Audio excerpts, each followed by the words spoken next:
হাক্কানি আলেমদের আদর্শ কেমন হওয়া দরকার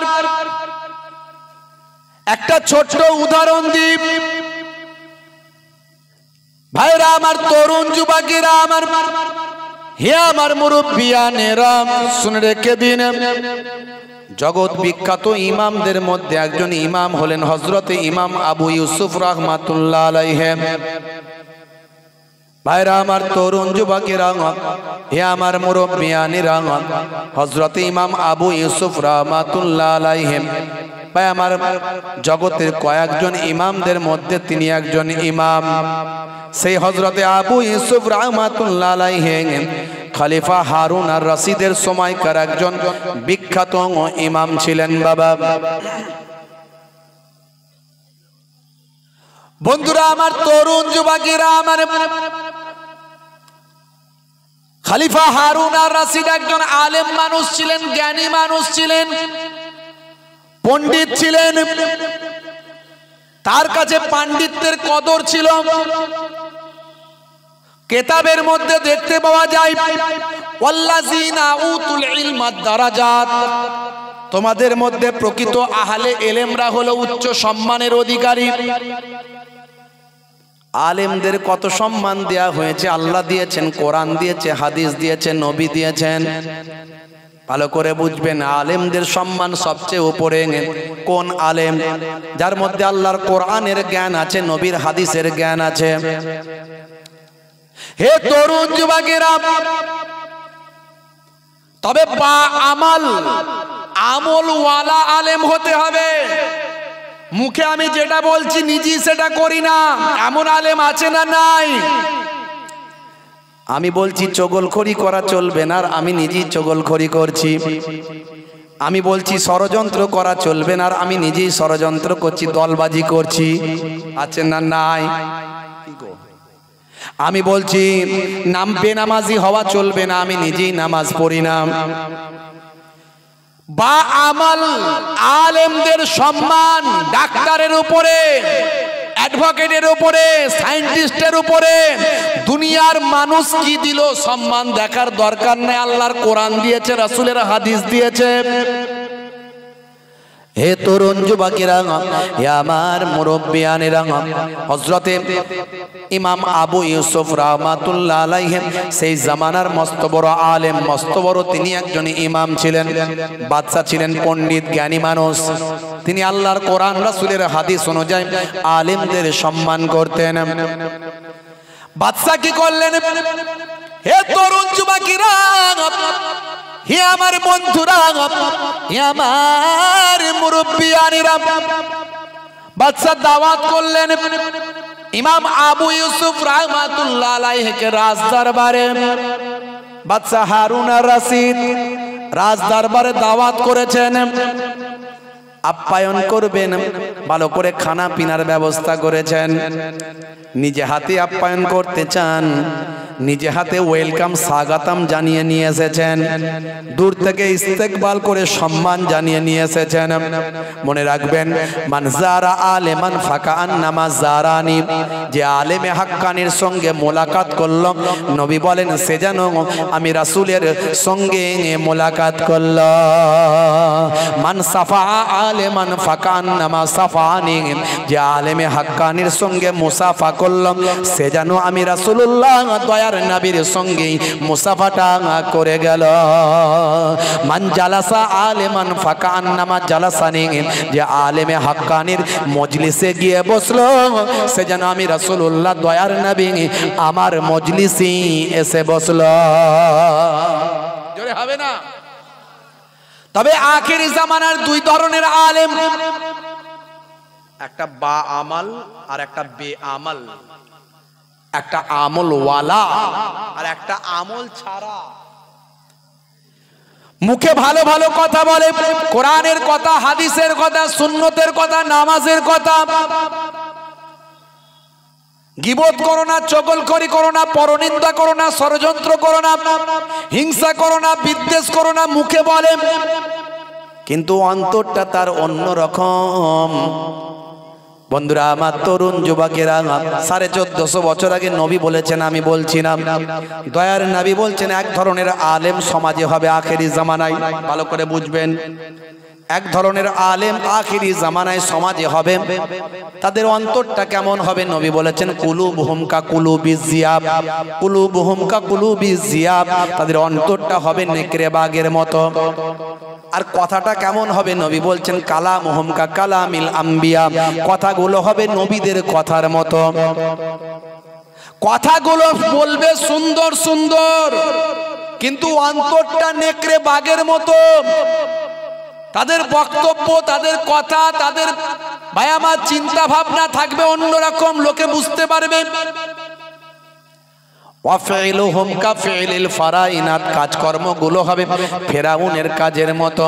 আল্লাহর নবী বলেন এরা আমার উম্মত নয়, আর আমি নবীও এদের নবী নয়। কিন্তু আমার আল্লাহ আলেমদের অনেক সম্মান দিয়েছেন। ভাই আমার বাদশা হারুন আর রশিদ, তিনি ভাই আমার হযরত ইমাম আবু ইউসুফ রাহমাতুল্লাহ আলাইহিকে দাওয়াত করেছেন, নিজে ইস্তেকবাল করে নিয়ে গেছেন, ওয়েলকাম স্বাগতম জানিয়ে। হে তরুণ যুবকেরা, হে আমার বন্ধুরা, রাজ দরবারে নিয়ে গিয়ে সুন্দর আসন তৈরি করে দাস্তারখান বিছিয়ে দিয়ে নিজে হাতে বাদশা আলেমের সম্মান করছে, নিজে হাতে সম্মান করছে। বন্ধুরা আমার, তরুণ যুবকেরা, আলেমের ইজ্জত আল্লাহ কত দিয়েছে ভালো করে ভাবুন। একজন বাদশার মতো বাদশা, যার মধ্যে জ্ঞান আছে, এলেম আছে, সে আলেমদের সম্মান করবে, হাক্কানি আলেমদের। বাদশা হারুন আর রশিদ নিজে হাতে দস্তরখান বিছিয়ে দিয়েছেন। হুজুর আপনি বসুন, আপনাকে আমি নিজে হাতে আজকে মেহমানদারি করাবো। আপনি হলেন এত বড় জগৎ বিখ্যাত ইমাম, আল্লাহর আলেম বান্দা। হে তরুণ যুবকেরা, হে আমার বন্ধুরা, এমন সময় দেখতে পাওয়া যায় একটু ফালুদা নিয়ে এসেছেন, ফালুদা, পেস্তার তৈরি ফালুদা। এই ফালুদা নিয়ে এসে এক গ্লাস ফালুদা প্রথম দিয়েছে হুজুর খান। এটা হলো পেস্তার তৈরি ফালুদা, বড় সুস্বাদু খেতে। আপনার জন্য আমি নিজে হাতেই নিয়ে এসেছি, নিজে হাতেই বানিয়েছি, আপনার জন্য স্পেশাল বানানো হয়েছে, আমি নিজে হাতে আপনাকে খাওয়াতে চাই। হযরতে ইমাম আবু ইউসুফ রাহমাতুল্লাহ আলাইহি এই ফালুদার কথা শুনে ঝরঝর করে কাঁদতে লাগলেন, চোখ দিয়ে ঝরঝর করে পানি ঝরতে লাগলো। হযরতে আল্লাহর মাহবুব বান্দার চোখের পানি দেখে বাদশা হারুন আর রশিদ তিনি অবাক হয়ে গেলেন। হুজুর বেয়াদবি নেবেন না, আমার কথায় কি আপনার কোনো ব্যথা লেগেছে? আমার কথায় কি আপনি দুঃখ পেয়েছেন? কেন কাঁদছেন হুজুর, কেন কাঁদছেন একটু বলবেন, বলবেন হুজুর বেয়াদবি হয়ে গেলে ক্ষমা করবেন। আল্লাহর মাহবুব বান্দা বললেন ও বাদশা জাহাপনা, বাদশা হারুন আর রশিদ, আপনার কথাতে আমার কোনো দুঃখ নাই। তাহলে কি ব্যাপার, কেন আপনি এমন কাঁদছেন? বলে আপনি যখন ফালুদার কথা বললেন, ফালুদা আমাকে খাওয়াতে চাইলেন, আমার একটা অতীতের কথা মনে পড়ে গেল। বলে কি কথা? এই অতীতের কথা মনে পড়ার সঙ্গে সঙ্গে আমি আর অশ্রু ধরে রাখতে পারলাম না, চোখ দিয়ে আমার অশ্রুটা ঝরঝর করে গড়াতে লাগলো। সেই সময় বাদশা বলেন হুজুর অতীতের কি এমন ঘটনা মনে পড়ল যে আপনি আর অশ্রু ধরে রাখতে পারলেন না, একটু বলবেন। সেই সময় হযরতে হারুন আর রশিদ সামনে রেখে ভাই আমার ইমাম আবু ইউসুফ রাহমাতুল্লাহ আলাইহি চোখ ভরা পানি নিয়ে বলতে শুরু করলেন, বাদশা জাহাপনা শুনে রেখে দেন, কুফা নগরীতে একটা পরিবার ছিল, বড় গরিব পরিবার, poor family. His family is poor, গরিব ফ্যামিলি। বন্ধুরা আমার, তরুণ যুবকেরা আমার, হে আমার মুরব্বিয়ানিরা, ইমাম সাহেব বলতে শুরু করলেন এই গরিব ফ্যামিলির অনাহারে অর্ধাহারে দিন কাটতো, একবেলা খাওয়া দাওয়া হতো, একবেলা হতো না। এরকম গরিব ফ্যামিলি আছে না নাই? এখনো আছে না নাই?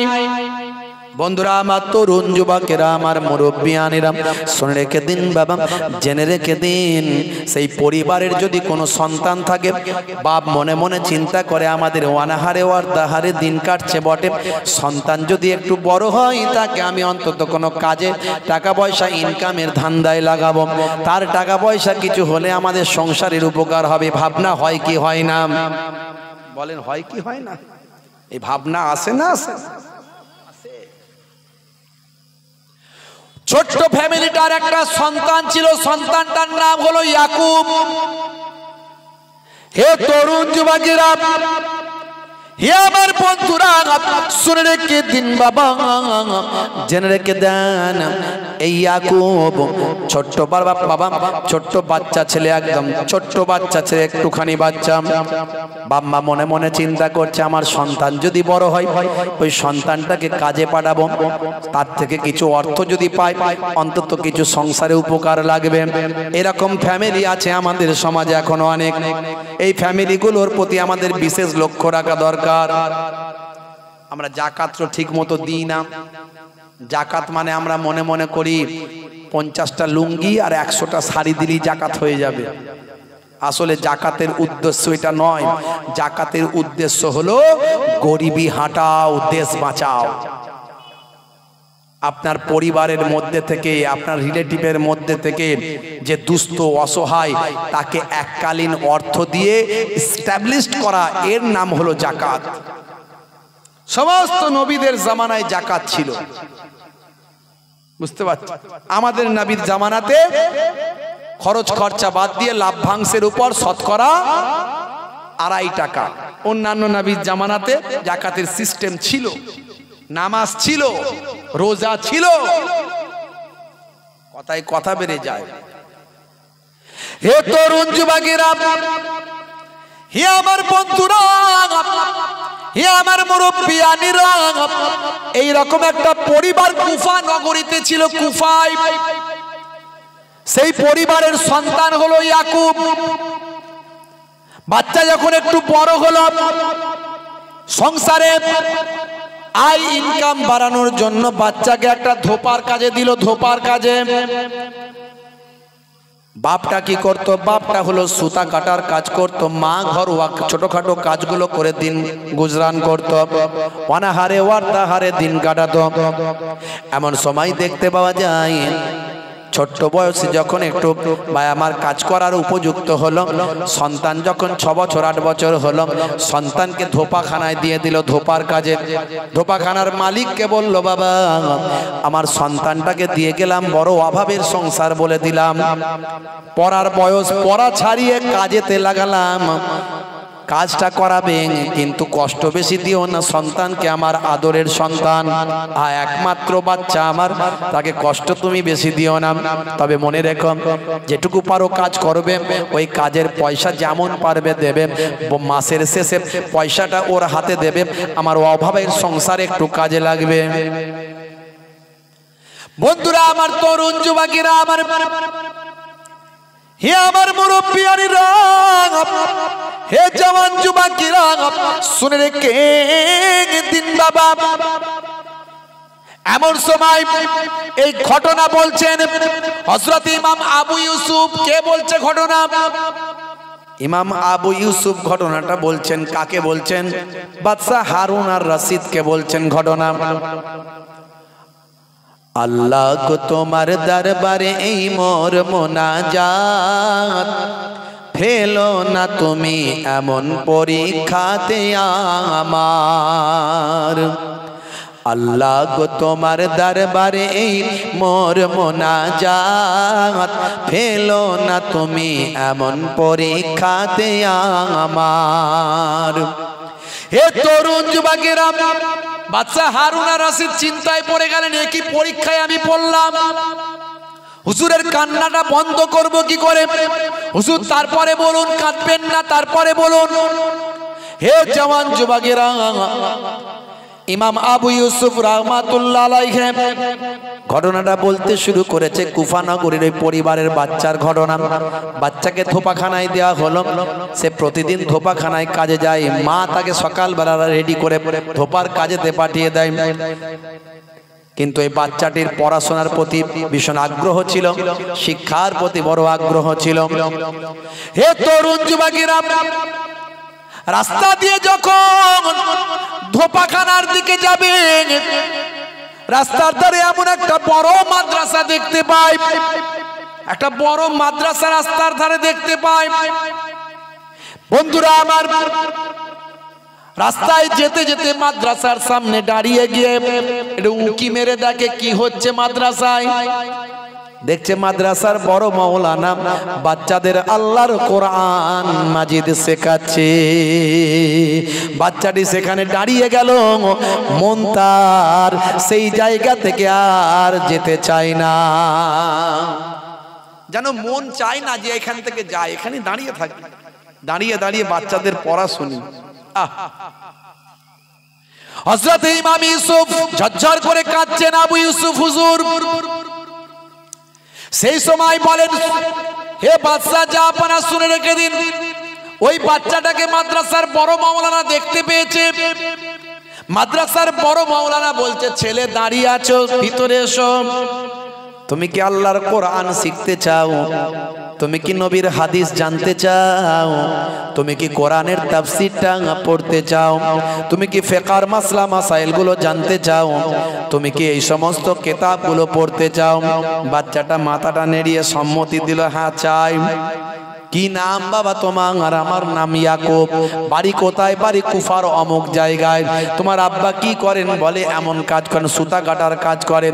মা বাড়িতে থাকেন, তুমি কি করো? বলে আমাকে ধোপার কাজে লাগিয়ে দিয়েছে।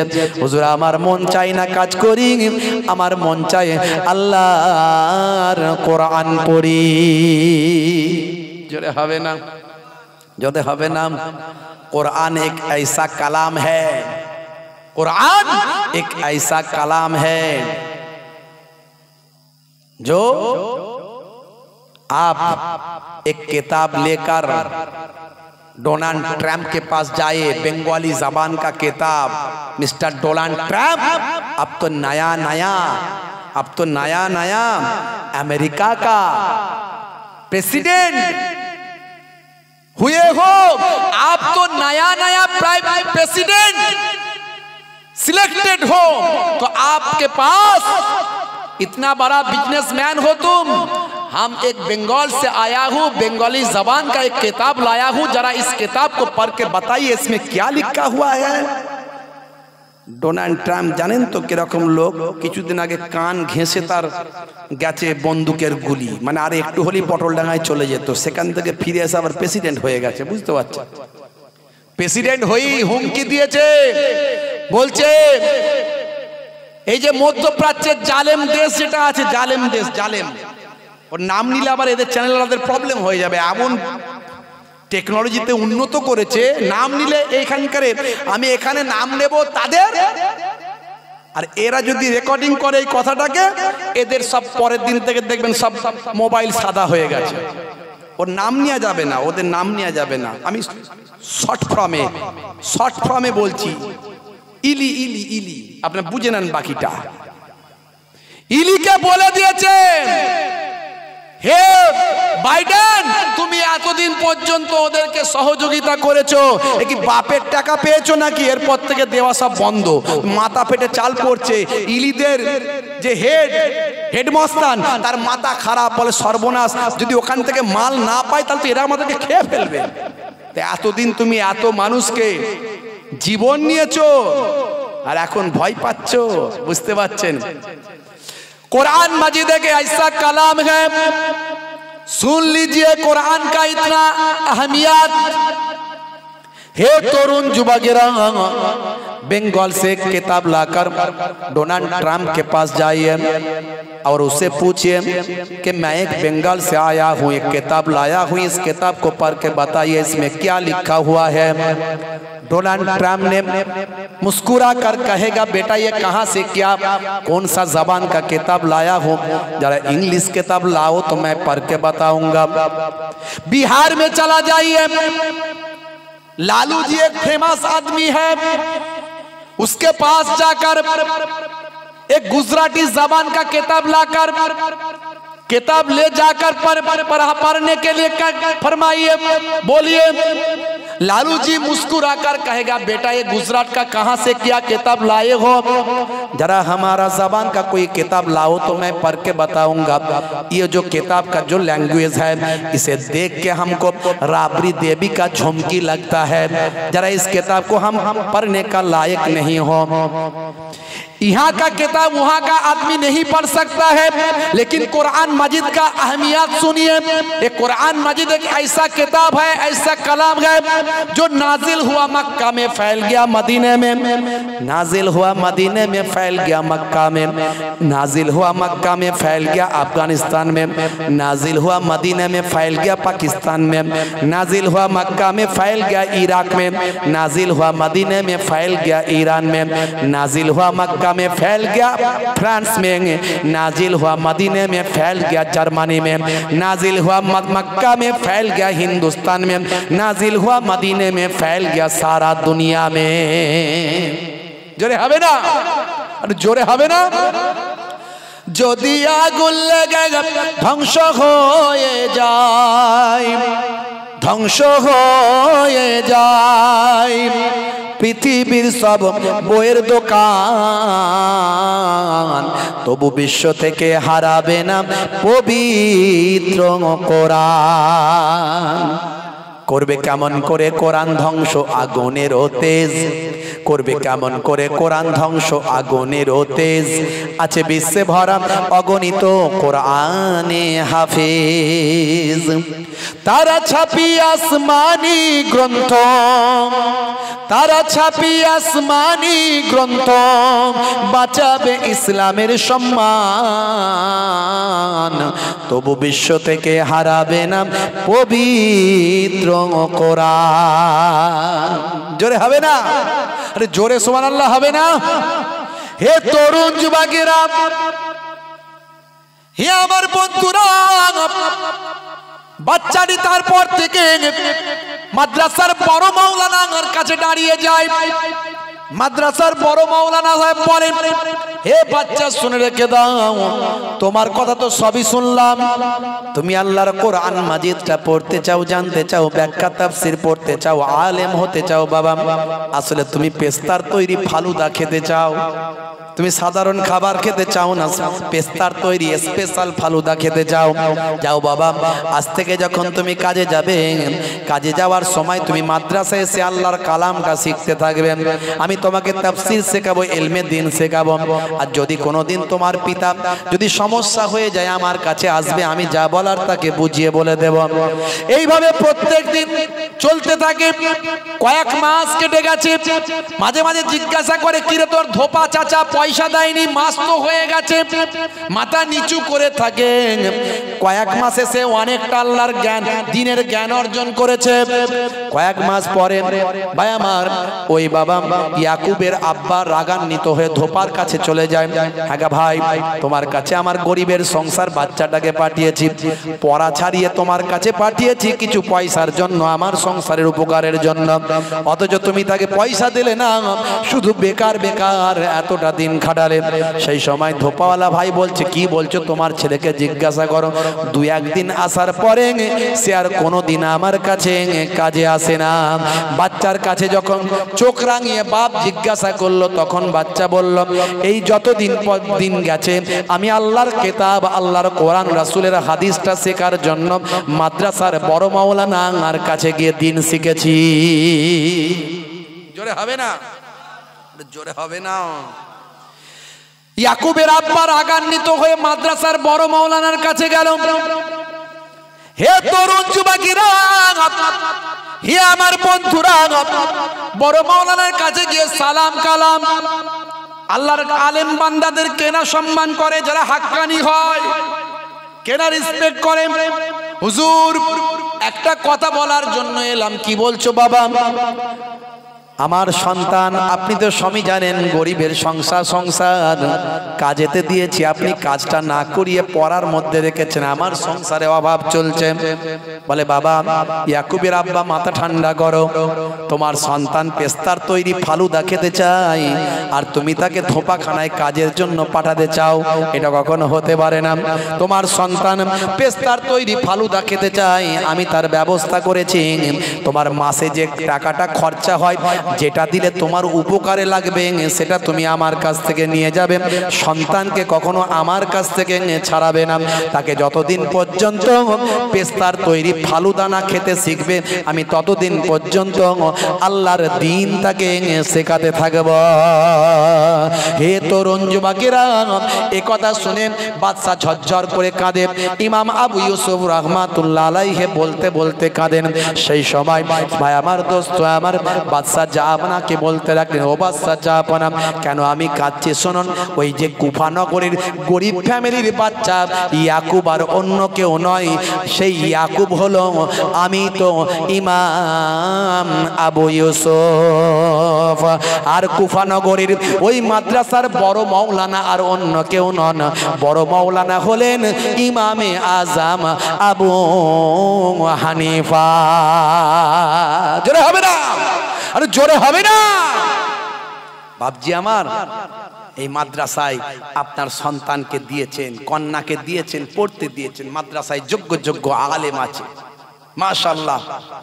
আমার অত্যন্ত প্রিয় ভাই, প্রিয় মানুষ, মুফতি মাওলানা মোহতারাম হযরত ইসমাইল সাহেব, খুব যোগ্য বড় আলেম, আপনারা সেখানে দিয়েছেন।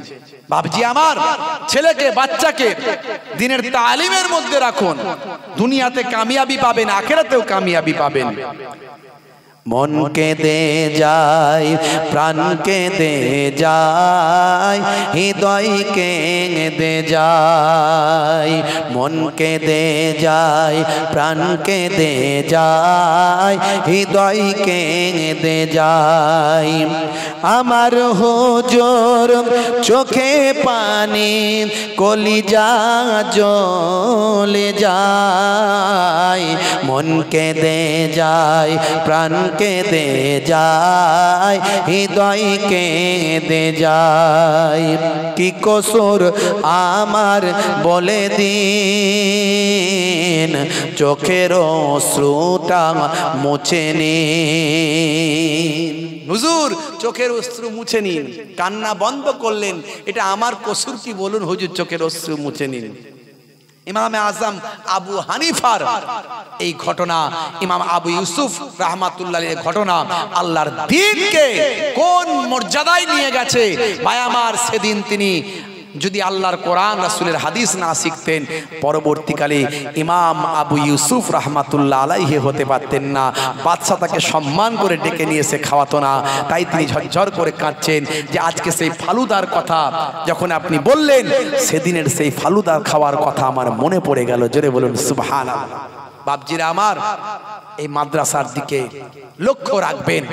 আমি আপনাদের কাছে বিদায় নেব, যাওয়ার আগে একটুখানি শুধু বলবো যে আপনারা তো আজ থেকে ওয়াজ জালসা শুরু হলো, আগামী কালও চলবে। ফুরফুরা দরবার শরীফ থেকে আমার দুইজন মামাতো ভাই, মাশাআল্লাহ, আমার থেকে সব ছোট ভাই আমার, বুঝতে পারছেন, তারা হলো ছেলের ছেলে, আমি মেয়ের ছেলে। আবার আমি মায়াপুর পীরনগরী হুজুর কেবলার ছেলের ছেলে, বুঝতে পারছেন।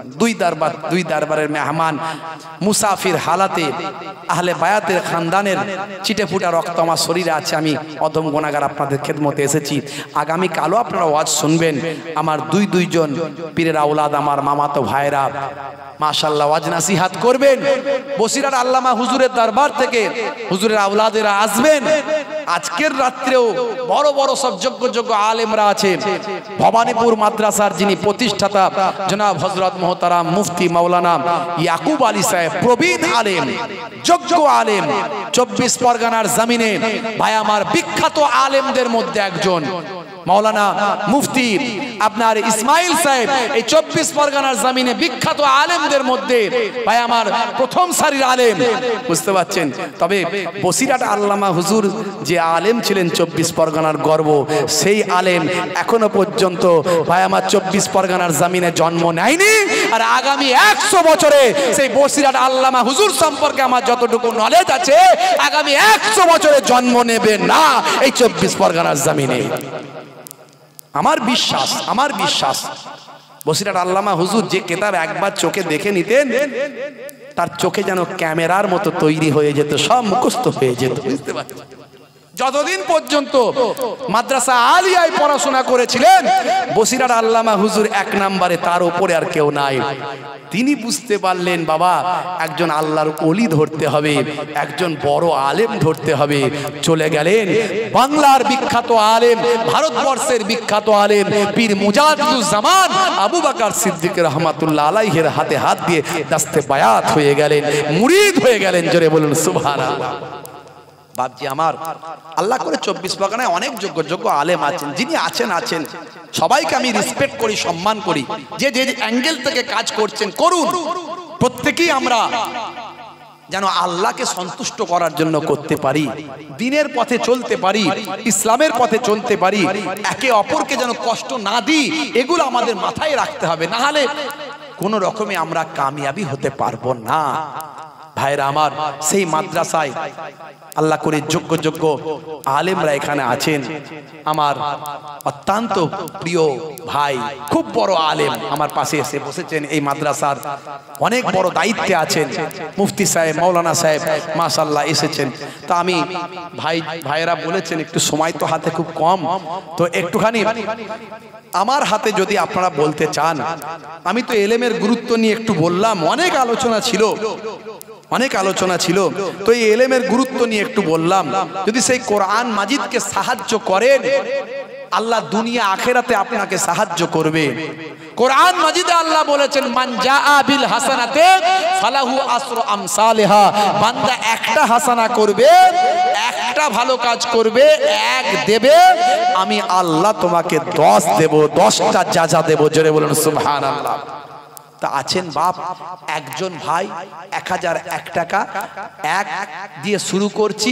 আল্লাহ হলেন এক, সেহি Allah is one, Allah is one whom all depend, he begets not is he begotten and none is like him। সে আল্লাহ হলেন এক, তাই 1 দিয়ে শুরু করছি।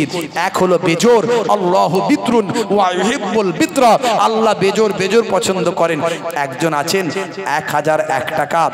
কত গরিব বাচ্চারা, আমার মায়েরা মেয়েরা পড়াশোনা করে, নারী শিক্ষায় হয় সমাজ গঠিত, নারী শিক্ষা নাই বলে সমাজ পতিত। নারীগণ যদি শিক্ষিতা না হয় কখনো মুসলিম জাতি জাগিবার নয়। একজন আছেন 1001 টাকা, পরে দেবেন, এখন দিতে হবে না, নামটা লেখাবেন। আপনাদের 2 খানদানের পীরের আওলাদ হিসাবে এসেছি, একটু বলতে পারেন বাপ 1001 টাকা মুসাফির হালাতে নামটা লেখা হবে, একটু ছোট্ট করে খাস দোয়া চাইবো। আছেন কেউ বলতে পারেন 1001 টাকা? কারবারি ভাই, ব্যবসায়ী ভাই, আজকের এই বড় মোতাবাররাক পবিত্র জায়গাতে এসেছেন, একটুখানি যা হ্যাঁ বাবা ছোট হুজুরের নাতি পীরনগরী হুজুরের পোতার হাতে মুসাফির হালাতে উনি আছেন, একটুখানি বলি 1001 টাকা একজন বলতে পারেন, নামটা লেখাবেন আল্লাহর কোরআনকে সাহায্য করার জন্য। বন্ধুরা আমার, হাদিসে কুদসির মধ্যে এসেছে 1-এর বদলে 10, 1-এর বদলে 700, 1-এর বদলে বেহিসাব মালে মালামাল আল্লাহ করে দেবেন। আমার আল্লাহ চাইলে ক্যান্সার দিতে পারে, স্ট্রোক দিতে পারে, হার্ট অ্যাটাক দিতে পারে, প্যারালাইজ দিতে পারে। একজন আছেন 1001 টাকা, আমার বাপজি ওখানে হাত তুলেছেন। আমার সময় তো খুব কম, অনেক দূর যেতে হবে। ভাইরা একটু বলেছেন বলে বারকাতান আমি একটু শরীক করিয়ে নিচ্ছি। কি নামটা বলেন? একজন ইয়ং ভাই বলেন তো, যুবক ভাই, ওনার নামটা বলেন। কি ইসলাম? জনাব মোহতারাম রফিকুল ইসলাম সাহেব। কোথায় বাড়িটা? গোবিলায় বাড়ি। জনাব মোহতারাম রফিকুল ইসলাম সাহেব, জোরে বলুন মারহাবা, বলুন না মারহাবা। নারে তাকবীর, নারে তাকবীর। দোয়া আল্লাহুম্মা আমিন। আমার আল্লাহ, আমার মাবুদ, আমার স্রষ্টা, আমার প্রভু, দানকে কবুল করে নিন। দো জানে দিন, হায়াত কিসমত দারাজ করে দিন, শরীরকে সুস্থ রেখে দিন, কাজে কারবারে উন্নতি দিন। একের বদলে 10 আপনার কোরআনের ওয়াদা, কোরআনের ওয়াদা কখনো মিথ্যা হয় না।